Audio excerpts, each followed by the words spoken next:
Are you ready?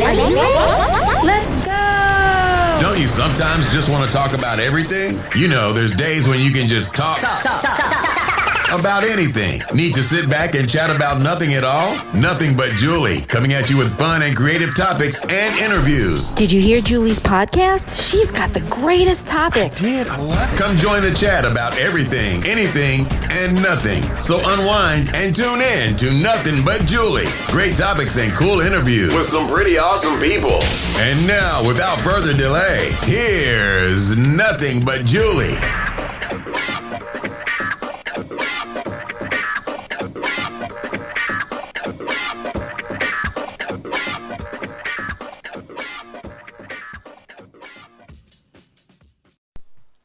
Well, hello, everybody. Yes, this is Julie Schrager, your host of Nothing But Julie. Thank you so very much for joining me. And a happy and a healthy 2021 to all of you. Did you have a good night? I hope that you were all safe and wearing your masks and social distancing and all that jazz, because the saga of COVID-19 continues well into 2021. So I basically stayed at home with my family, and we just had some champagne at 12 o'clock and then went to bed. We watched, all the New Year's shows and just kind of hung out and kind of kept it light and, not much of anything. It's just the kind of year it is. So I hope that you all had a wonderful New Year's Eve, maybe a New Year's Day. Did you feel any different when you woke up on New Year's Day? I didn't. I felt exactly the same, but hopeful, trying to keep my hopes up in the shit that we're in. It's, important that you kind of stay positive, but, I did definitely see a lot of people online, and I knew I shouldn't have gone on. I very rarely do anymore. I very rarely go onto Facebook and scroll like I used to. It is, few and far between. I really just go on Facebook to post things and to see, maybe what's happening on the weekend, if there's any outdoor events, any virtual events. But that's pretty much it. But I found myself, looking at Facebook in the new year and was disheartened to see many people celebrating in enclosed spaces and not wearing masks, having house parties, no masks, because they do say that these intimate gatherings are, where you can get sick from COVID. So it was a little disheartening to see that there are people that just still think it's okay. But aside from that, I had a really good New Year's Eve. It was lovely and small. And it started to make me think about, New Year's Eve and New Year's resolutions. And, should we even make New Year's resolutions? And if we do, how do we make them stick? And, are there certain kinds or types of New Year's resolutions that actually do stick? I mean, every single year I say I'm going to lose weight, which seems to be I think the biggest resolution, but it's not about losing weight. It's about being healthy. I don't really care if I'm not at the ideal weight. I care about looking healthy, feeling healthy, being healthy. And as long as I know that I'm doing all of that right, then I'm happy. But, COVID, I have put on a little bit of weight. And I wound up having this sciatica issue. And so I haven't really been able to do any kind of cardio as much as I used to, blah, blah, blah. So that was one of my resolutions. And of course, the other one is just, to be healthy, happy, and positive. And so I decided maybe this is a really great topic to tip off the new year with, talking about New Year's resolutions. And one of the reasons why I stopped celebrating New Year's Eve. And I wanted to just kind of bring that up because, when I was younger, and I touched on this with one of my other podcasts about, not being as social as I used to be. And I think that there comes a point in time in some people's lives where they just don't care anymore about being social or celebrating things, or maybe people are just all celebrated out. And then there are those who just continue to be social. They feel that need, and there's nothing wrong with that. But for me, I stopped really celebrating New Year's Eve a few years ago. And I know it's like the most magical time of the year, but it's almost a bit phony at times and doesn't always feel like... I guess I would feel better if I was surrounded by real, true friends and maybe family, and knew that the people that I was with were really a real part of my life. And I have found out that when I go to these kind of large parties, I'm a bit uncomfortable because it's with so many people I just don't know, or some that I just don't want to be around. And it kind of takes away from that magic of the night, and makes me feel like I wish I was just kind of with my own family, just celebrating. There's something, about that whole, drunken kind of night where adults don't act like adults, and you have those few that can just totally ruin the party for you. I mean, there were times when, excuse me, I have a little cough. There were times when I was younger and I went to these glitzy New York City, I used to live in New York, parties. And it just like, it was glitzy, and they had the champagne and the caviar and a black tie and the whole thing. But the behavior of the people did not fit the atmosphere.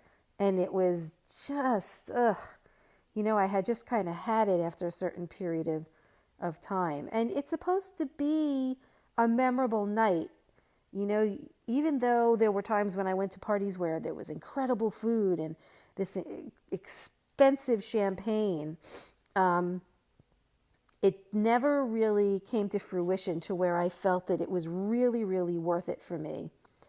And I remember, spending, part of my 20s trying to make, New Year's Eve like the grandest, best time of the year. And, being young, it was kind of like, oh, cool, I'm hanging out with this person, that person. And I just kind of left at times feeling empty. I felt like it was all just like a facade. And as I got older, it got increasingly, I don't want to say worse, but for lack of a better word, it just kind of didn't feel right. And I started realizing that it would be best to maybe start looking for other ways of celebrating, or not even celebrating. I was trying to figure out, how do I really want to feel? I always believed that if I didn't go out on New Year's Eve, then, I was a loser, or it was going to be, bad for the rest of, like I was jinxing my new year. I'm a 20-something woman. I should be out and about. I should be with my friends. I should be celebrating. And I remember there was one party that I spent. It was, a house party, and it was with friends and a bunch of other people I didn't know. Then I remember one year I went from, bar to bar to bar to bar. And then again, the glitzy parties I went to. But then I just remember, the very next day in dreary gray New York, I woke up and thought about the night and didn't have any fond memories, didn't have any feelings of, that it was so incredibly memorable. It was actually exhausting, to be honest with you. Getting dressed up and putting on the phony hat. And so as I got older and I had gotten married, created a family, my priorities changed. I came to the realization that I really don't need to be going to these crazy parties and coming up empty, the next day. Although I will say that there were many, many years that, my husband and I would, go to parties and hang out with people we didn't know. But as the years passed, it became less warranted for me. I didn't feel the need to continue doing that. And because of that, I felt that where I am now, I'm actually much, much happier. And I'm not saying that I wouldn't be up for a party, once like COVID is over, but it would have to be with, like I said, friends or families that I admired and would look back on as saying this was very nice. And this was, very therapeutic for me, not waking up the next day with regret or saying, oh, I wish I never did it. And that's one of the reasons why I pretty much, stopped and just feel content now with the decisions I make, with what I want to do for New Year's Eve. It's just, I don't worry about throwing my own unforgettable party, because I did have New Year's Eve parties, and I just, now I kind of opt out, put my pajamas on and do whatever it is that I want, because that to me right now is the best way to celebrate New Year's Eve, by staying in. And so that then leads kind of into New Year's resolutions. I hate that. I really wish that didn't exist. But it is actually a good time to kind of reboot, reset, refresh.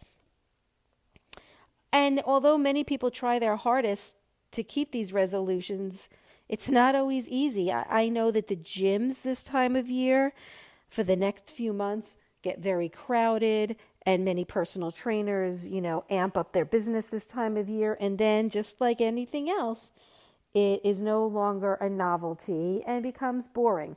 So what are the most realistic New Year's resolutions, that you can stick to? I think that there are definitely a few that we can all stick to that are very realistic, like actually reading a book and finishing it.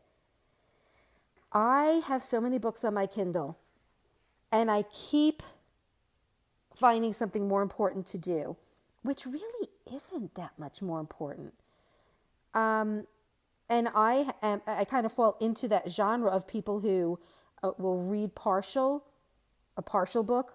I go in and out of phases, but the thing of it is every time I'm done reading a book, I remind myself of how much I love it and to stick with it. And then I don't. And I wish that I did, and I wish that I do. And so that to me is more of a realistic resolution. So I would say that if you do like to read, it is something that you could probably stick to. Maybe picking up 12 books, one for each month, or putting them on your Kindle or whatever, e-reader you might have, and finishing it, having a goal to read one book a month. It's so, I know that there are times that people have said that it's very relaxing. And there are times when it is relaxing for me. And then there are times when I get so into it that I can't go to sleep. But, books also, they improve, your cognitive functions. They can strengthen your memory and your vocabulary. It can make you be more empathetic, maybe a little more patient, because it does take patience to finish a book. So to me, that's one of the most realistic New Year's resolutions that you can stick to. Something else that I think is kind of realistic is sleeping more. I mean, not every person sleeps the right amount. I know I don't. I'm a night owl, and then I wind up getting up in the morning when my husband gets up, when my son gets up. So I really don't get a lot of sleep as much as I want to. And then I have that 2-3 o'clock time where I just get so tired.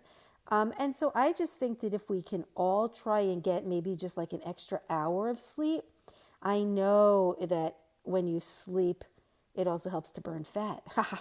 So if you do happen to have a weight loss resolution, that can help. I know it's got other benefits, like it definitely improves your mood because you're not tired or irritable.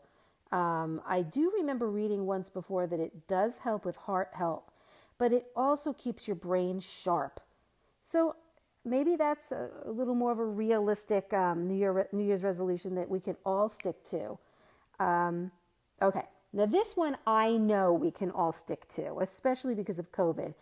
Cooking dinner in maybe at least a few days a week. Try once a week for now. Because the thing of it is when you eat out, you never know what ingredients they're really putting in the food. Let's say you get grilled chicken. Well, how do you know what kind of oil that they used? Or how did they actually, make that grilled chicken? Did they make it? Was it frozen? At least when you make your own food, you know what the ingredients are. And I have started to cook a lot more now than ever before. And knowing what ingredients are going into my food and being able to have, the control over that makes it so much better. You have no way of knowing what's going into your food when you get it, through a restaurant. And there could be all kinds of unhealthy fats. Like I was saying, you don't know what kind of oils they use. You don't know if they're using the right oils. You don't know if they're using saturated fats. So with that said, if you start at least cooking in your own kitchen, just having one dinner a week, there's that control. And you might start to get into it a little bit more. A lot of people don't have a lot of time. I invested in the Instant Pot. No, this is not an advertisement. But the reason why I invested in it was, so many people were talking about it and raving about it. And I never saw one bad review. And I was like, okay, what is the deal with this thing? And so, I watched a few videos on it and thought, wow, this is a really cool, like multi-functional, piece of electronic equipment. So I said, okay, let me try this. I am in love with it. I cook at least 3 nights a week in it. And the cool thing about it is you can saute in it. Instead of using like multiple, pots and pans, you can saute in it. It's like almost like a dump and cook. You saute a little bit or you just dump everything in, and it's a pressure cooker. So what it does is it builds up pressure, and that is what helps it to cook. And that's what helps it to cook fast. So if you come home, let's say from work, and you need to make something to eat, you can take frozen chicken out of your freezer and actually throw it in the cooker with, you could just make a simple, chicken dinner and throw it in with a few ingredients. And in no less than a half an hour, no more than a half an hour, it's done. You literally just put it in there. And another method that I used when I was working full time was the slow cooker. The Instant Pot is also a slow cooker as well. It makes desserts. It makes so many different things. And I would have my ingredients the night before. I would have it inside the pot. So the morning that I would have to leave, either I or my husband would put it in the actual crock pot and put it on low for 8 to 10 hours. Done when I got home. So I just think that there's so many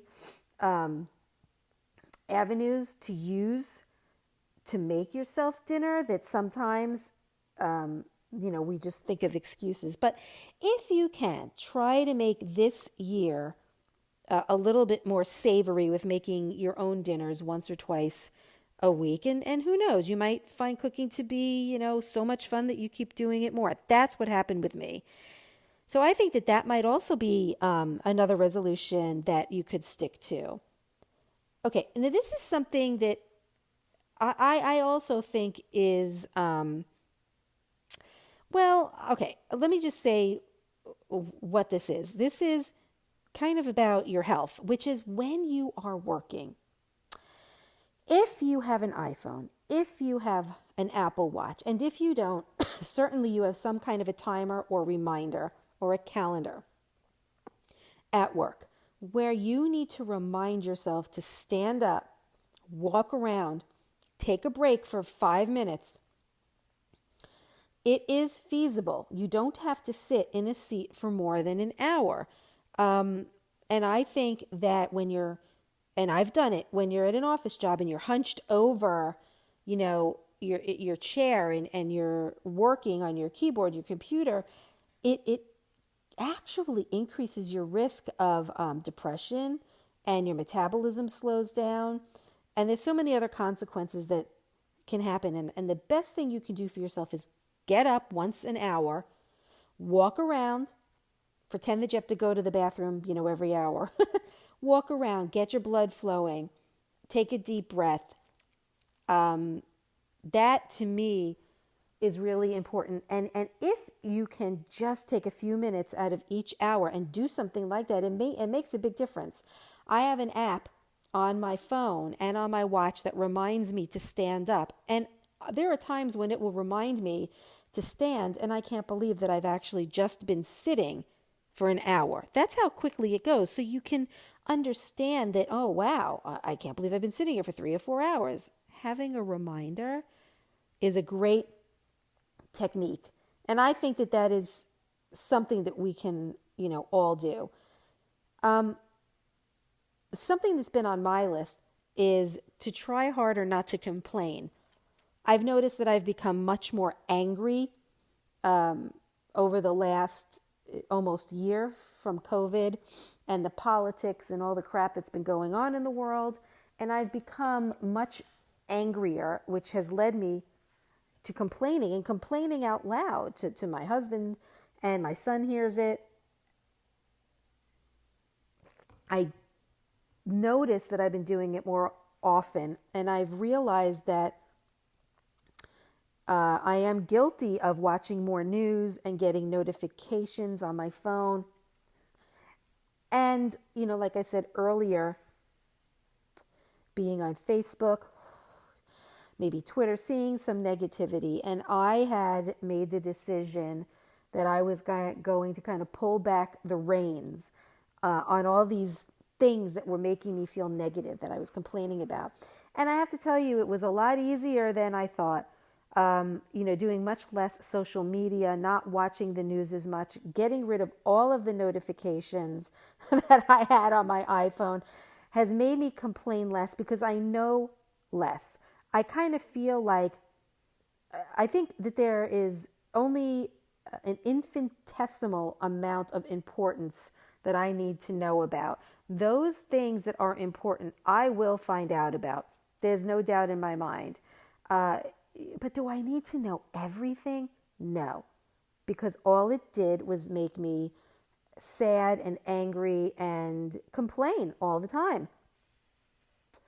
So maybe there's a way that we can all get better with that, to be less angry and less sad, is to maybe take away some of the things that are causing us to be in such a bad way, because why do we want to feel this way? It's a horrible feeling. And I do think that there is another thing that we can stick to. Believe it or not, it is so hard to drink more water every day. Even if you have a container right next to you all day filled with water. I even have another app that reminds me to hydrate. And I don't do it. It's a matter of having, what's that word? Not control, but being able to have more, discipline is the word I'm looking for. Having more discipline to not eat bad foods, having discipline to do better and drink more. And so I know that it's something that we can all do. I know it's something we can stick to. I just think that we get lazy. or forgetful. So fill up that bottle. Have it with you wherever you go. Take a teeny little sip here, a teeny little sip there.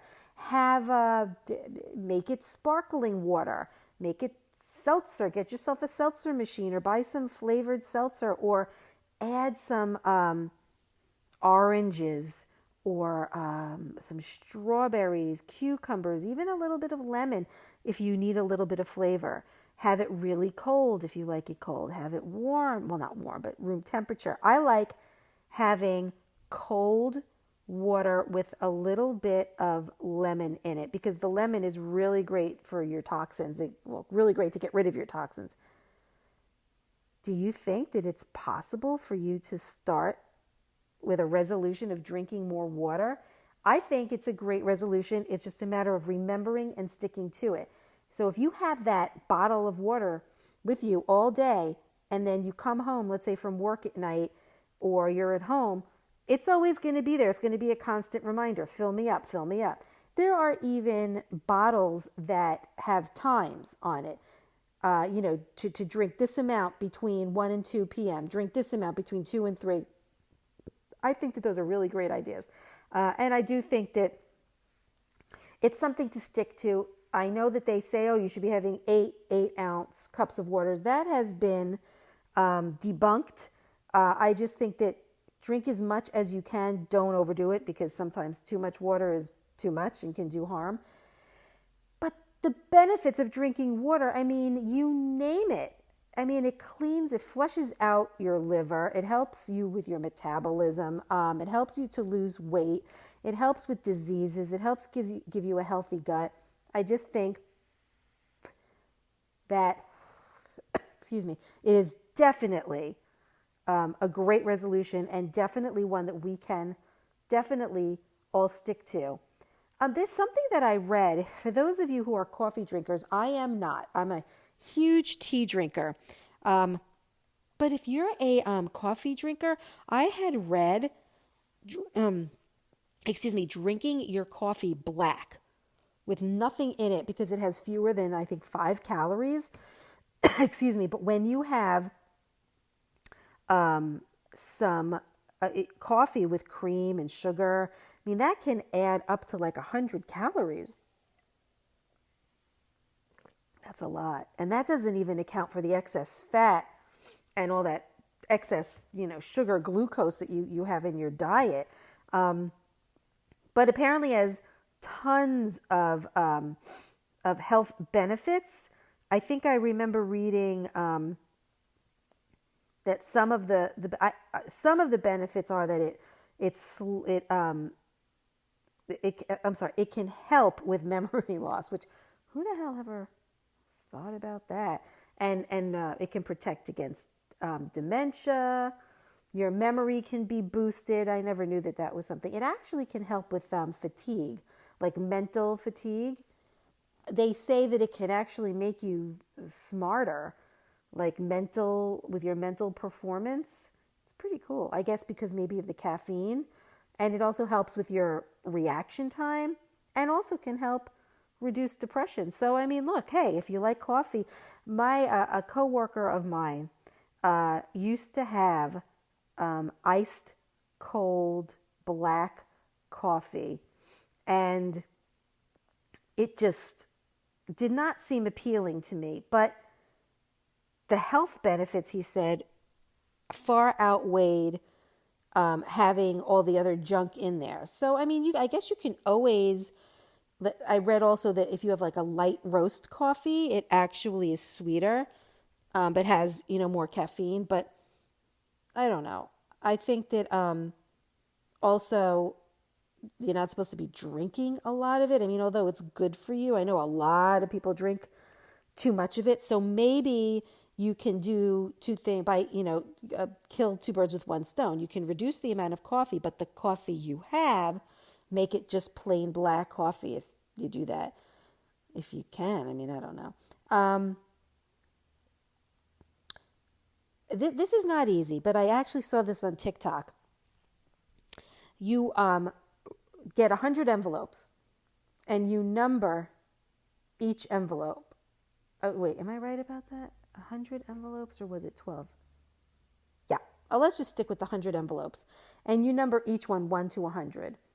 And I know I'm getting this wrong. Or was it 365? Or was it? I can't remember. Oh my God, this is very bad advice. But okay, so there was this TikTok where you number envelopes, and I think it was every week. For number one, you put in $1. For number two, you put in $2. For week number 3, you put in $3, so on and so forth. So when you're on the 52nd week, you've saved quite a bit of money. I could be getting this wrong. It might have been monthly. It might have been daily. But regardless, it was a really cool concept because at the end of the year, you have now saved, it was a few $1,000s. That might be something very hard for people to stick with because nowadays everybody needs every single penny.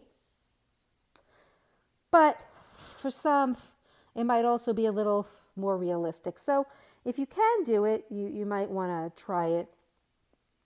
Most importantly, and this is something I know we can all stick to, which is if your parents are still with you, if you have a pretty good relationship, make sure that you call them at least once a week. That is definitely something we can all stick to. And I do think, believe it or not, exercise is something we can stick with. Even if it's 3 hours a week. 3 hours a week. If you can commit to doing that, it can have a huge impact on your health. 3 hours really can stick into anybody's schedule. 30 minutes 6 times a week or 3 hours a week where it's, 1 hour here, 1 hour there. Because I was having such bad pain with my sciatica, it was really, really hard for me to walk. So I was going on the elliptical, which seemed to make it a lot easier to do versus walking. I was actually able to do that. And also a recumbent bike, which is a stationary bike, but the one where you're kind of like, your legs are extended, almost like you're sitting down. You still get the exact same workout as a stationary bike, with the exception of not being able to kind of stand up and bike. I think that that's something we can all stick with. And probably one of the easiest things to stop is drinking soda. Just finding something that you can maybe replace it with, like I said before, flavored seltzer. I'm sure that, there's some realism to being able to do that. So, excuse me. So, all right, now I mentioned all of that. That's really great. But the question is, how do you really make it stick? Like, is there some kind of magic pill that we can take on January 1st to make this all just stick, all these resolutions? I mean, I know that it's important to us, but it doesn't always stick, which is why I was talking about realistic resolutions. If you stick with realistic resolutions and you start small, then I'm telling you, it will stick. Those resolutions that I mentioned, those that you can keep. So like, let's say you and everyone else, including myself, we aim to exercise more frequently.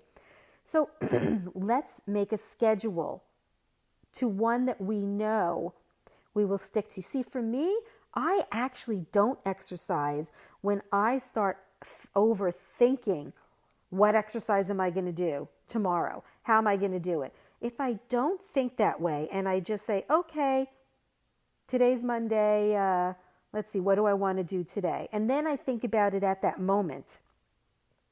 Instead of thinking about it for hours before, I actually can do it. There's so many things available, gym equipment that you can have at your home of fear of COVID. So many videos on YouTube that can help you with your health, from yoga to Pilates to high intensity interval training. I mean, I watched this one YouTube channel called Fitness Blender, and they are so good.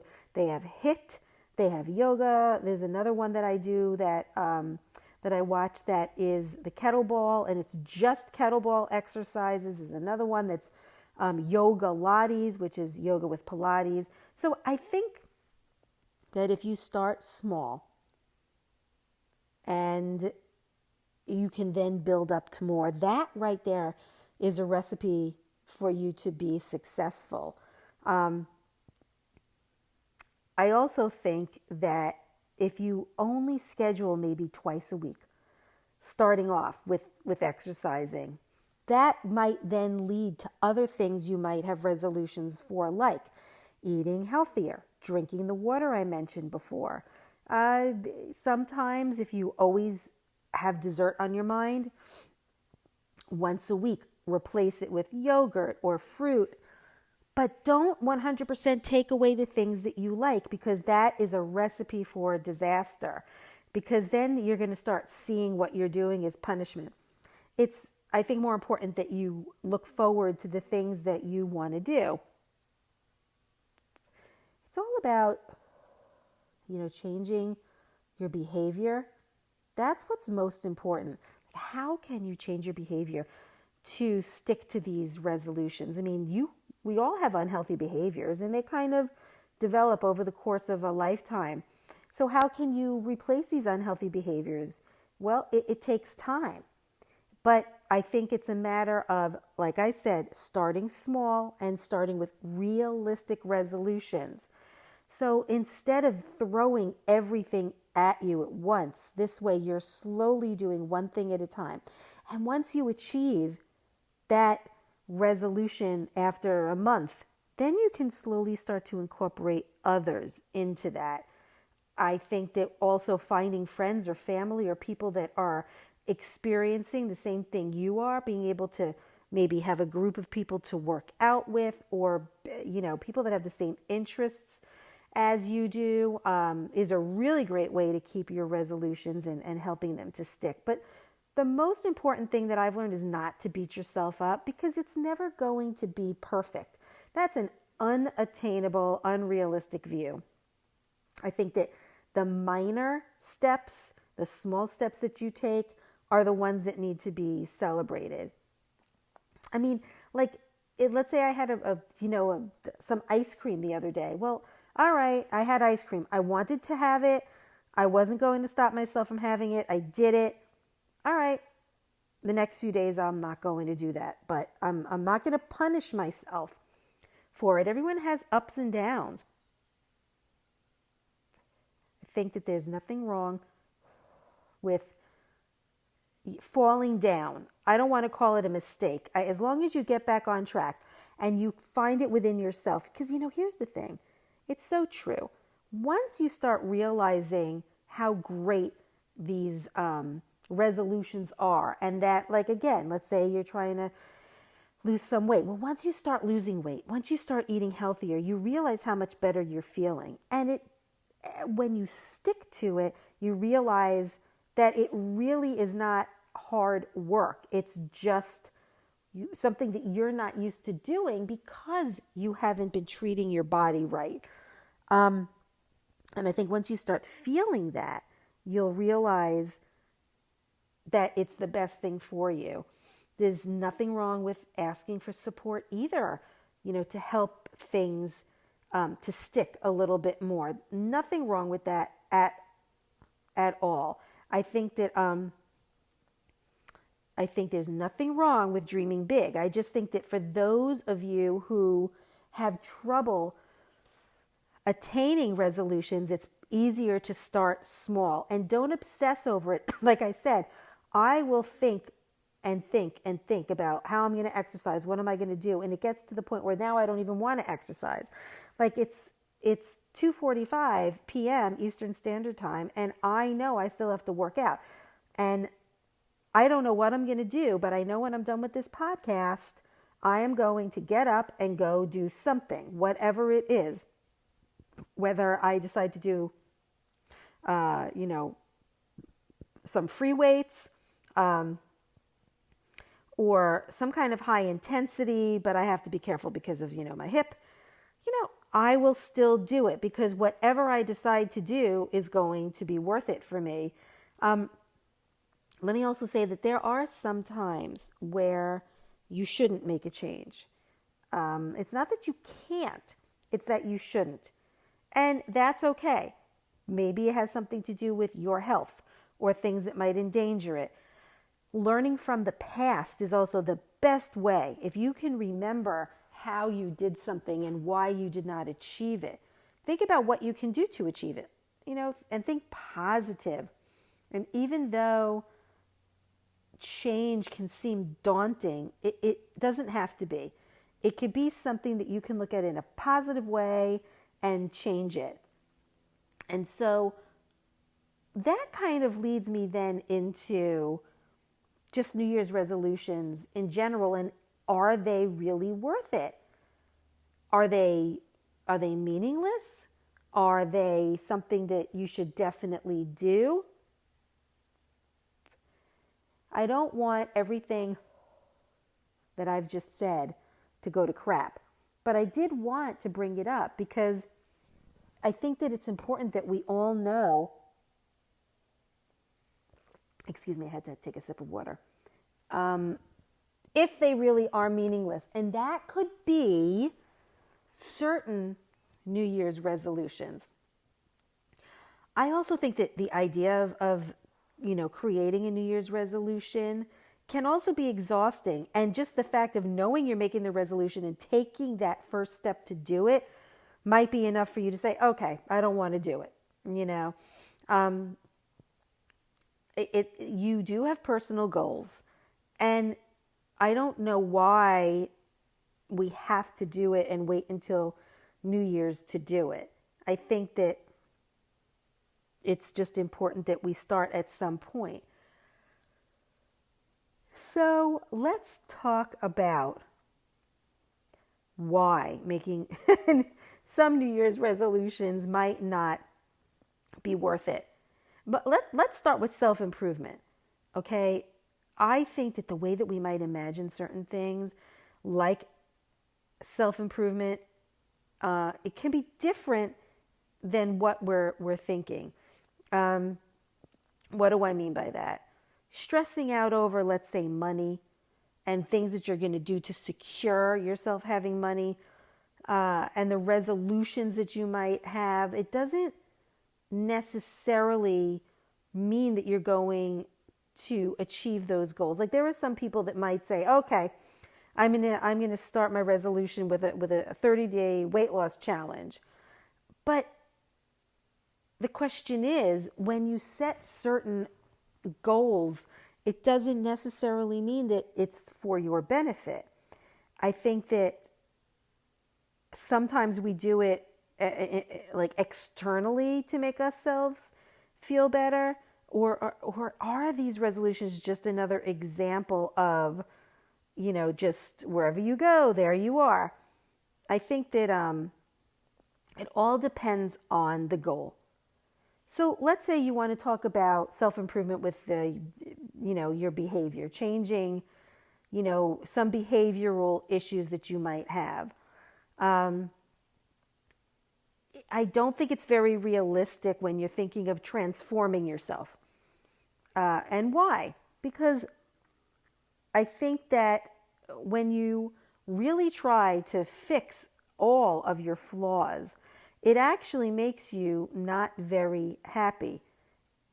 It's some kind of like a belief where you think that if you can do that, things are going to get better. But the gist of it is that I know that self-help, whether it's a book or an ebook or an audible book or a video or reading something, they can definitely teach us a lot. But realize that the outcome might not be exactly what you think it's going to be. So that's why sometimes making certain resolutions are not really the best thing to do. If you're not going to be able to, let's say, change your whole self, and you might wind up being disappointed in the end, especially if the advice you take is not going to work. You might look at it and have some self-doubt, like that you're going to run a marathon, but yet in the end you realize that you can't do it or you don't want to do it. It was some unfulfilled fantasy that you had your whole life. So I just think that it's really important that if we do make these resolutions, that they're realistic, not unrealistic. What about really, really bad habits? I'm gonna kick this. I'm not gonna smoke anymore. It's gonna make me a healthier person. But sometimes it can feel like a letdown. Let's say you try to stop smoking and you stop smoking for 5 months. You might have shame from smoking, but let's say you also feel that if you quit, you'll feel more confident. And then what about in the end, if that turns out to be the opposite of how you felt? Because maybe you were sneaking some in when you shouldn't have.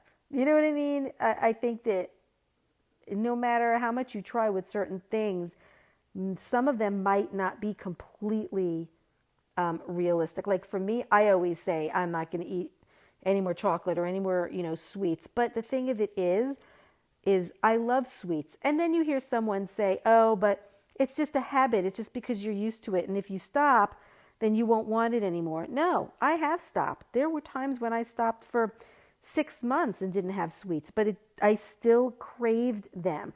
Not because I was so used to having them, because I really like them. I'm not going to say to myself, I'm done eating sweets because I feel that I can, stop a habit. No, I really like it. I enjoy it and I look forward to it. So I will never make a resolution to quit again.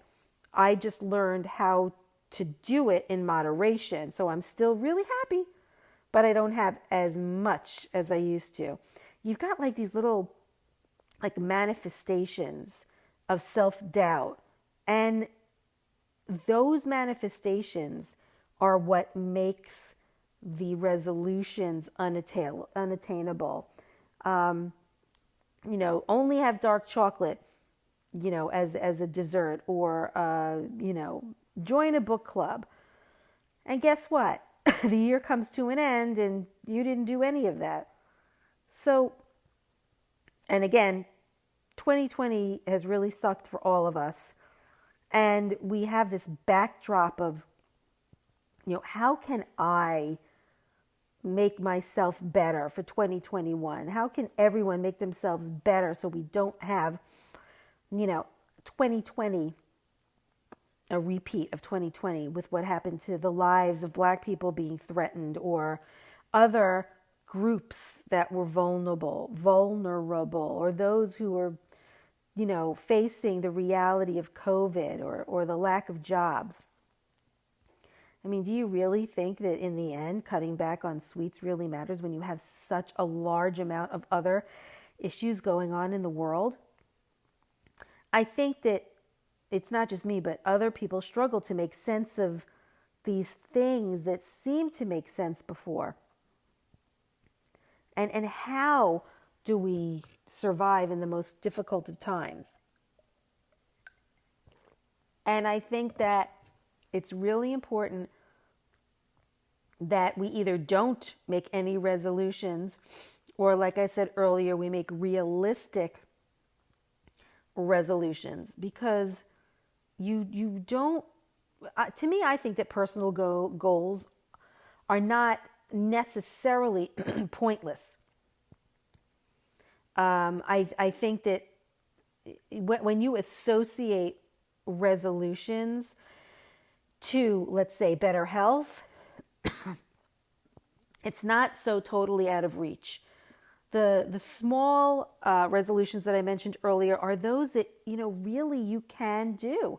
Those small goals, sleeping more, eating different. These are small goals. Don't overdo it when it comes to your resolutions, or don't make resolutions at all.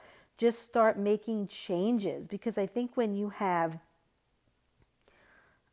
resolutions, it starts to make you feel really bad as a human when you don't complete them. So maybe it's not a good idea to have them. And to maybe say, okay, I'm going to maybe start doing this, or I'm going to maybe start doing that, instead of having such a huge goal.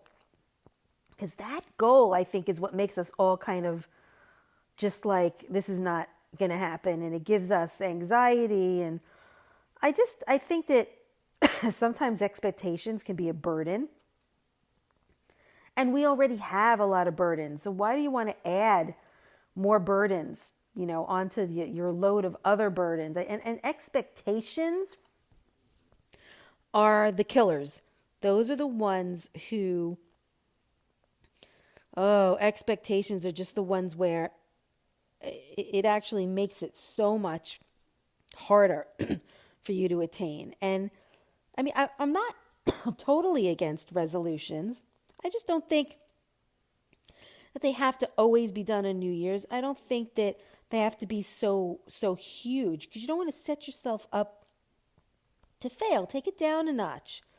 And this way, your resolution will be more of a positive for you and for your lifestyle. Like, again, if you want to lose weight, just make sure that you're specific in when you want to do it and how you want to do it and what will make you happy doing it.